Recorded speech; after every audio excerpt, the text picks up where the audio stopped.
Hey everyone, welcome back to Let's Play Dual Destinies, case number 2, trial number 1. Last we left off, I believe we were on the second testimony of Bobby Fulbright, and we are about to cross-examine him again.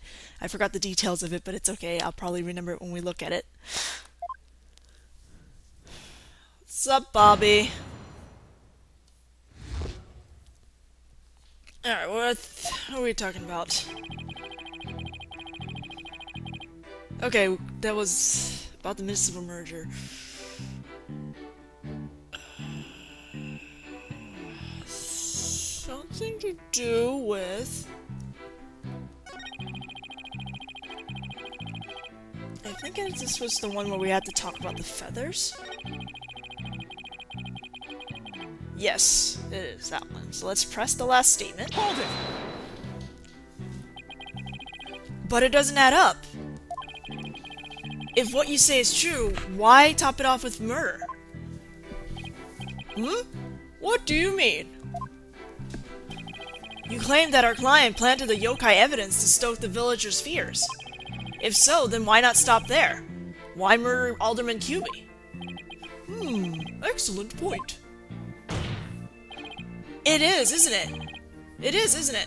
So, Your Honor agrees there was no reason for the murder, correct? Objection! Objection. Perhaps the killing was spur of the moment. You're saying it wasn't premeditated? From the outset, I had no intention of paying heed of any of your babbles. However, the fact is, the mayor made a startling discovery. A startling discovery? Why don't I like the sound of that? Alderman Cuby's secret identity. Apollo.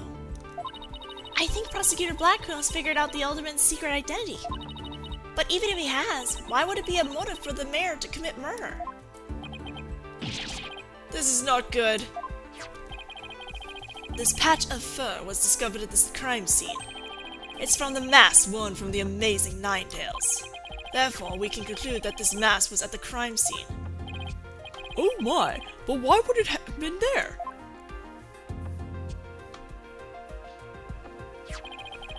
The victim was a former pro wrestler and a member of the anti-merger movement. Need I say more? Well, could it really be? Your baldness has an epiphany, I see. Move on. Our victim, Rex Cuby, was the amazing Ninetales, and the mayor's discovery of such was his motive for murder. No!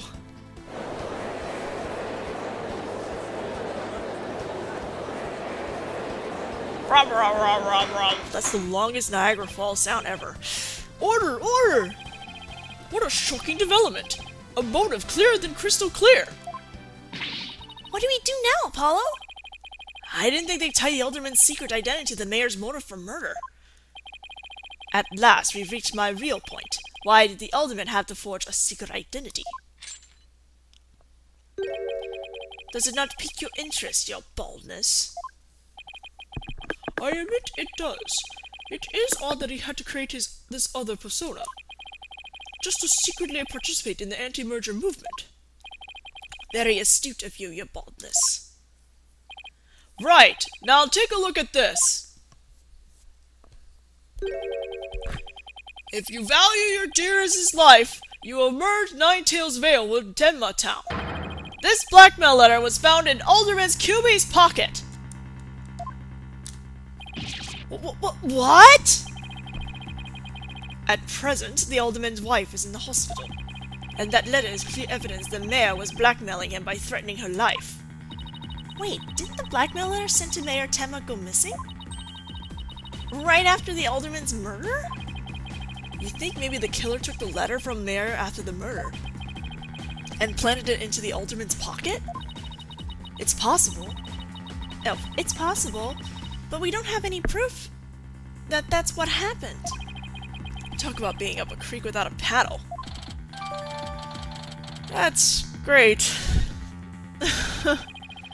Mayor Tenma would have made a clear getaway if he just left after planting the yokai things. but he was knocked out cold by his sudden decision to kill the amazing Ninetails. So it was the amazing Ninetails' counterattack that brought the entire crime to light. Wait a sec. Fulbright's claiming that the mayor killed the alderman after planting the yokai evidence, and that the mayor was knocked out cold immediately after that. Detective Fulbright, please add your previous statement to your testimony.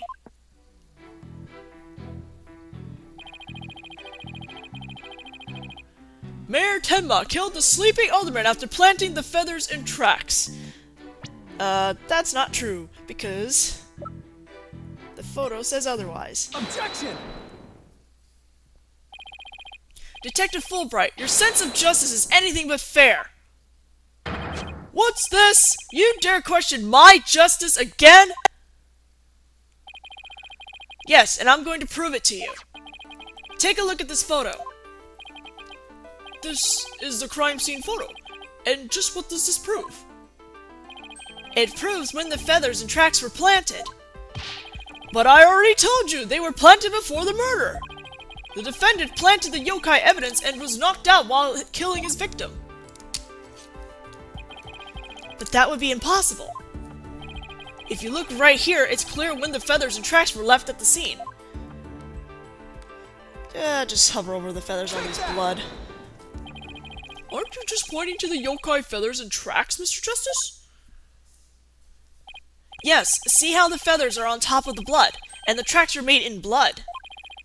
In other words, the yokai evidence could have only resulted after the murder.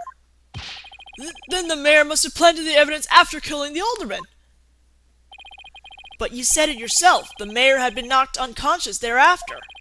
There would have been no time for him to plant any evidence at all. Therefore, there must be someone else besides the mayor and the alderman at the crime scene. Ah! There must be some mistake.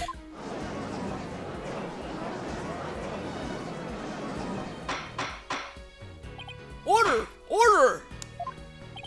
Where's your evidence? You can't possibly have any, can you?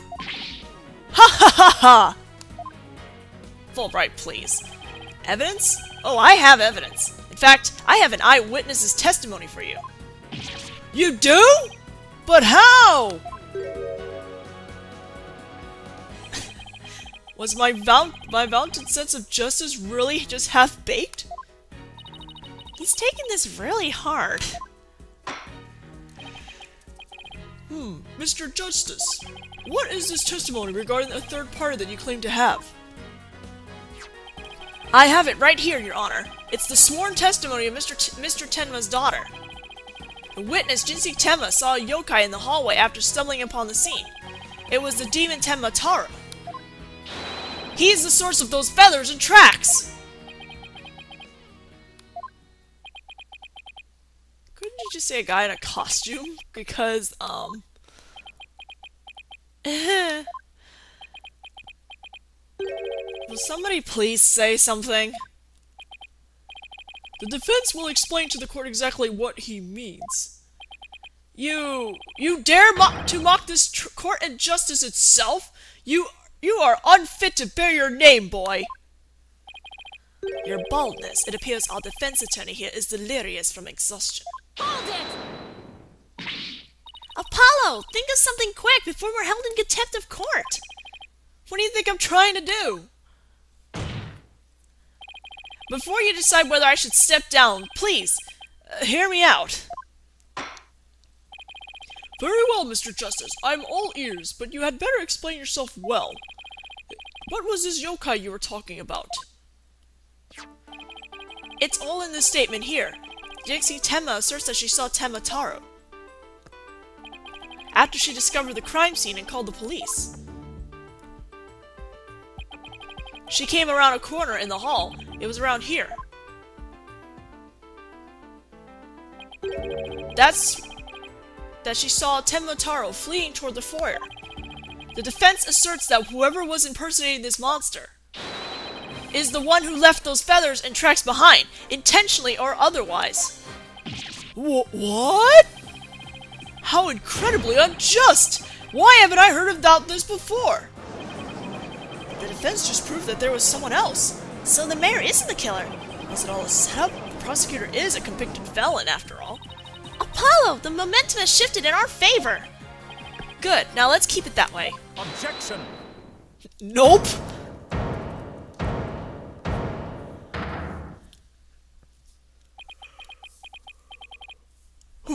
Little do you realize that though you are in the midst of a fray, your sword is broken. My sword? I didn't know I had one to break. Are you implying there's a problem with my claim? Consider this. If that yokai impersonator had indeed fled toward the foyer, that fool and that fop would have seen him. Fool and fop? Oh, you mean Filch and LaBelle. Now that you mention it. I think Emma rubbed off on Blackquill. Both Phineas Filch and Florent LaBelle were in the foyer at the time, but they haven't stated that they saw a yokai, have they? Did you ever consider that yokai was but a figment of a scared little girl's imagination? Why didn't those two see the Tenma Taro impersonator pass by? Why don't we ask them ourselves? I was just about to say that myself. No, really, I was. The defense would like to call Phineas Filch, caretaker of QB Manor, to the stand. I just know he must have seen something. I suppose we can't ignore the fact that the little girl believes she saw a monster. I trust you have no objections to Mr. Justice's request, Prosecutor Blackquill. I understand that Filch is enjoying a nap out in the lobby. I knew that Tanuki was a rare find, but when he captured him, I didn't think he'd end up a witness. Do with him as you will. Did he just say captured? No, wait, I don't want to know. Very well, then. Bailiff, please go wake Mr. Filch and escort him to the witness stand. Filchy, Filchy, Filch. Will the witness state his name and occupation, please? The name's Phineas Filch. Phineas Filch, caretaker of the QB Manor. Oh, and this is for you, your lordship. Just a little something I thought you might like. Oh, my, what a fabulous pair of shoes. And your honor will do just fine, Mr. Filch. It's those shoes again. Don't they belong to Detective Fulbright? Don't tell me Filch stole them again. They're all yours, your honorship, sir. What? But they seem awfully expensive. Yep, too expensive for me, but I reckon they'd be perfect for someone like your honorship.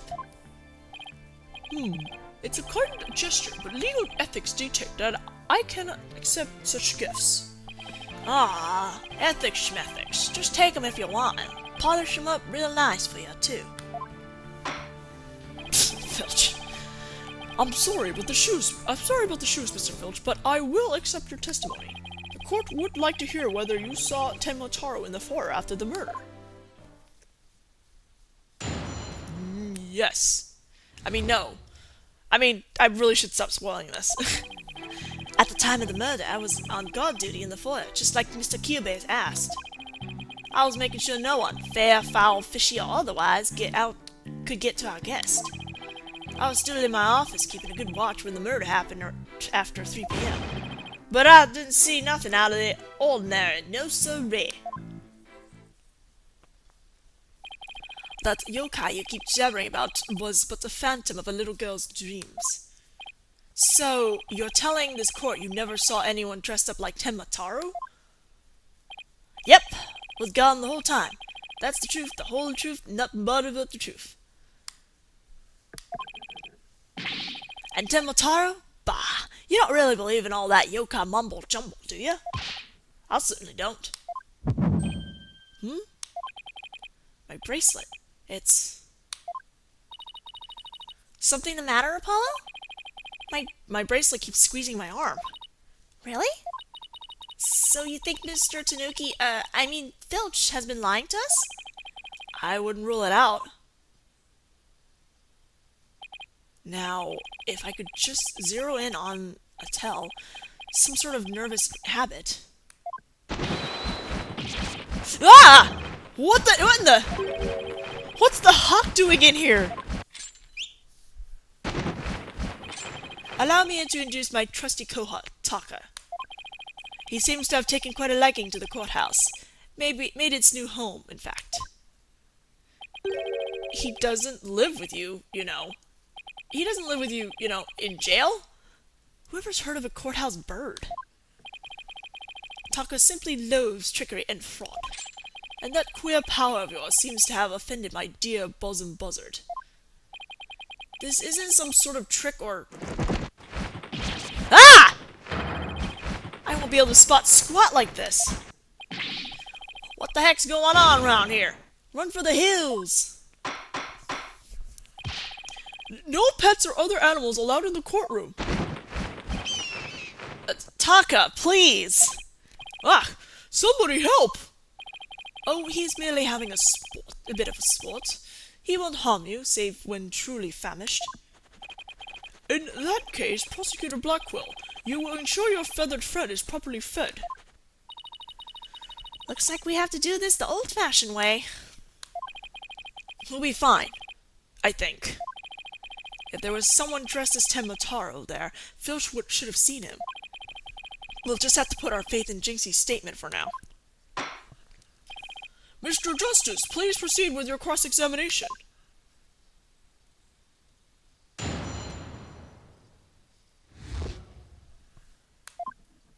Okay, we're presently at the statement where he was still in his office keeping a good watch at around 3 p.m. Because we kind of swiped a TV listing that says something was going on around that time. So let's present that as soon as I can figure out where it is. There it is. The TV listing. Objection! He was watching Twilight. Don't lie to the court like that, Mr. Filch. Hey, it ain't right to bushwhack a fella like that. What was that hate I just did at the beginning? Oops. Unfortunately for you, I have evidence that proves you're lying. If you look at this TV listing here, you'll see that at the time of the crime, there was a pro wrestling match scheduled. Something you'd never miss. Ah! I didn't watch that one. No siree. I was doing my job just like I was supposed to do. This guy doesn't know when to give up. Mr. Filch, someone even circled the match. It was you, right? Yipes! Not only that, you even told me to watch it. You even told me you watched it. You said, and I quote, "It was a complete disaster."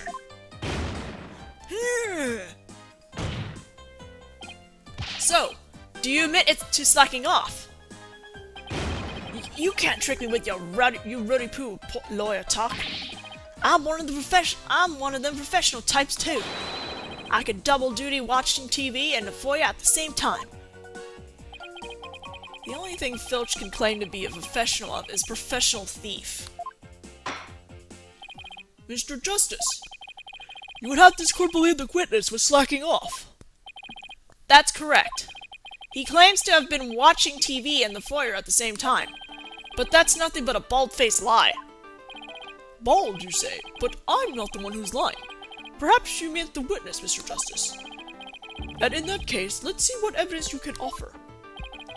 You claim Mr. Filch is lying about watching TV in the foyer simultaneously. Now prove it. Well, sure can. Let's look at the foyer diagram. Please take a look at the direction the TV is facing in this diagram. Now, unless Mr. Filch has eyes where his right ear should be, I think it would be impossible to watch the foyer entrance and the TV at the same time. Why, yes! Someone watching TV there couldn't possibly see the entrance. Exactly. And that means, Mr. Filch, you are slacking off and were not watching the foyer as you claim. Yipes! Bags out of the cat. Other way around.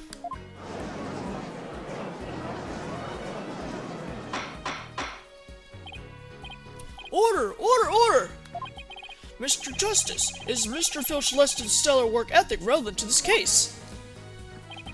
It's very relevant because while he was slacking off watching TV, There really could have been a Tenmataro impersonator in the foyer. Objection! What now? Granted, this Tanuki was lax in his duties, but he still had the foyer entrance covered. What are you talking about?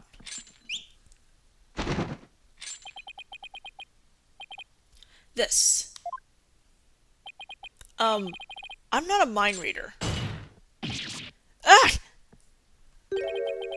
Auditory sense. His eyes may have been slacking off, but his ears were still hard at work. Right, Tanuki? They were? Yes, they were. But you already admitted to slacking off. Now you say you weren't? My eyes might be lazy, but my ears ain't. I would have heard anything in the foyer. You see, the foyer floor and stairway get all creaky squeaky when someone walks on them. Creak, creak, creak. Loud enough to wake the dead, I reckon. So, you're saying you didn't hear anybody walk by? Yep, my ears were working full time, so who's the liar now, you no good shyster? A lying thief calling me a shyster. This has to be a low point of my fledgling career. Gotta hand it to you, Mr. Blackquill, sir. You really are something else. I mean, you don't miss a thing. And them bags under your eyes, they're darker than mine. Fair warning, Mr. Filch. Taka is particularly fond of Tanuki. Should you lie to this court again, you may suddenly find yourself on the menu. Yipes! Please don't hate me, Mr. Taka, sir. The witness will henceforth testify truthfully under penalty of painful bird attacks. And with that in mind, the court requests that the witness revise his testimony accordingly.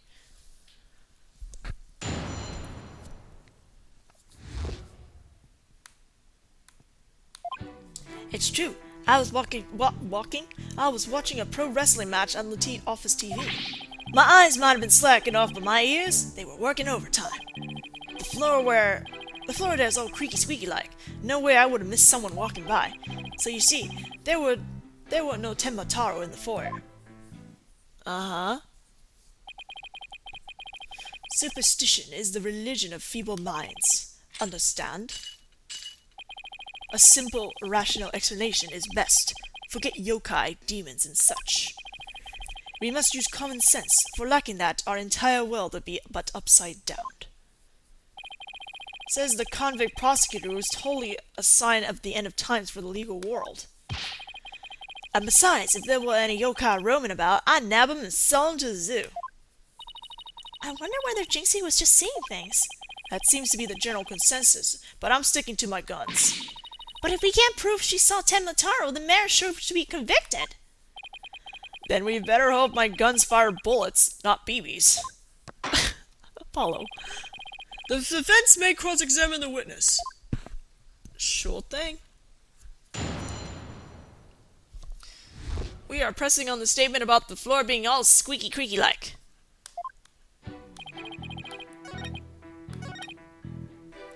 Squeaky creaky. Hold it! So you have pretty good ears, Mr. Filch. As good as they come, they say. Ain't nothing to hear a squeaky floor. Plus, that Tenmataro makes a sound when he goes by. It's like a jingle jangle. Jingle jangle? How does he do that? It's that staff of his. That's what jingle jangles. What's he talking about, Apollo? Beats me, but I guess Tenmataro has a staff that makes noise. Come to think of it, didn't Jinxie mention something like that too? She said she saw Tenmataro holding a staff-like object that made a jangly sound. I guess that's the source of the noise then. Well, Mr. Justice, Mr. Filch says Tenmataro jingle jangles. Would you consider that vital information? Oh, yes. Extremely vital. I request that it be added to his testimony.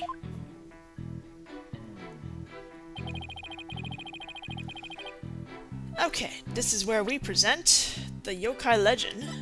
Here we go. Objection! Tenmataro's staff would make a jangly sound, you say? Well, I'm going to say that your story doesn't add up. Is there something the defense would like to share with the court? Mr. Filch, you said that you didn't see Tenmataro on the day of the incident. Why then? Why then... Why is why twice? Why then, why did you assume just now that Tenmataro would be holding a staff? Huh?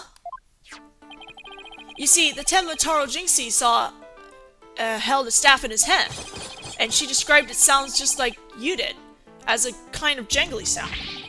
Yeah, he was holding a staff. What's your point? Objection!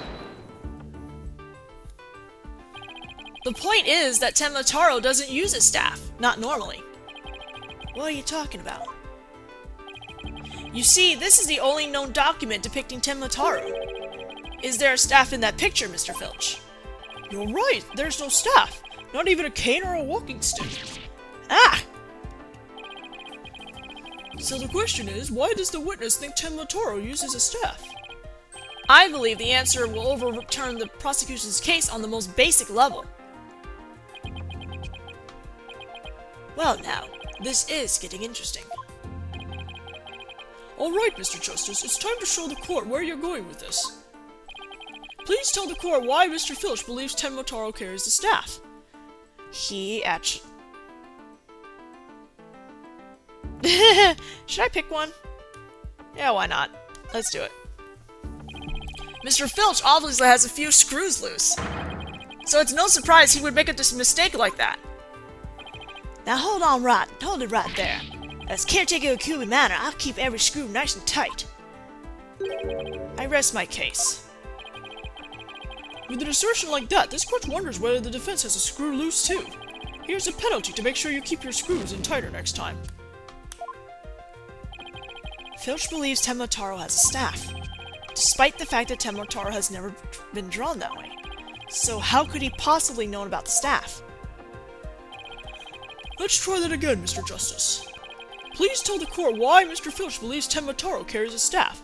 He actually saw him, duh. Mr. Filch actually saw Tenmataro right after the crime occurred. That's the only way he could possibly know about the staff. Busted again! Bloody hell, you duplicitous little... Yes, how'd that feel, Blackquill? Not so fun when you're on the receiving end of the blade, is it? Admit it, Mr. Filch. You did see Tenmataro that day, didn't you?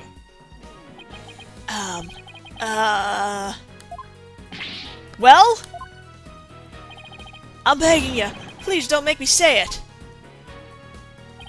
But clearly you did see Tenmataro.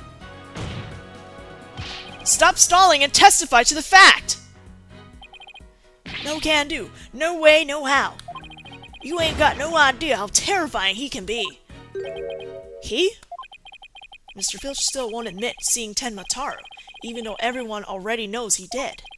The question now is, why? Mr. Filch is scared to death! Is that why he can't admit the truth? Come to think of it.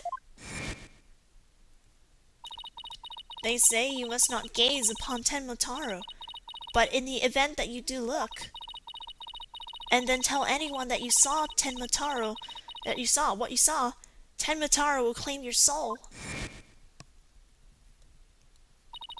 Jinxie wouldn't admit to seeing Tenmataro after hearing about the village superstitions. She said that if she told anyone that she had seen Tenmataro, he claimed your soul. Wait, you don't think Filch believes that, too? Ah, so Mr. Big-Time City Slicker Lawyer has heard about him. Them old village superstitions? Will the defense please explain what the witness is talking about? The people of Ninetails Vale believe some pretty strange things, and their superstitions may be the reason our witness here can't admit the truth. The truth that he really did see Tenmataro. Darn straight, that's why. It's all right here. Ignoring the superstitions will cost you your soul? See? That's why us folks in Ninetails Vale can't talk about seeing Tenmataro.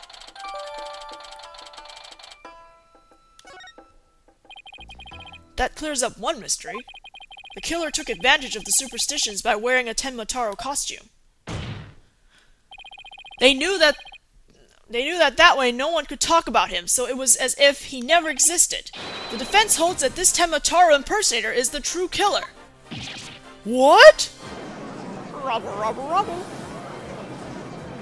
Objection! Superstitions, you say? What kind of a fool would actually believe such rubbish? And would that using some silly fairy tale so easily expose the culprit? That was a weird sentence.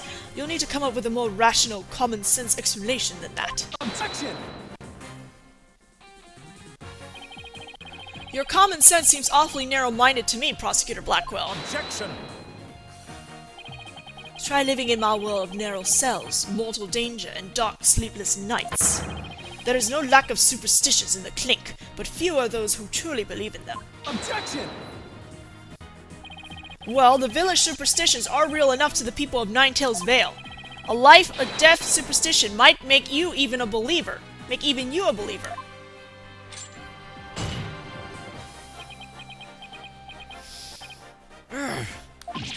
Ah! Take that. Order! Order, I say! You fool of a Tanuki! 2 times now your lies have cost me! Sorry, I promise not to do it again! Taka, my fine feathered friend, have at him. Yipes! He's gonna eat me alive! Head for the hills! Welp! Ah, he took off. Bailiff, what are you waiting for? After him, and with your fastest men! And we are going to stop here, because we are now at 30-minute mark again. So I will see you guys in the next part of this video, where I think we're bringing in Jinxie? Yeah, something like that. See you then!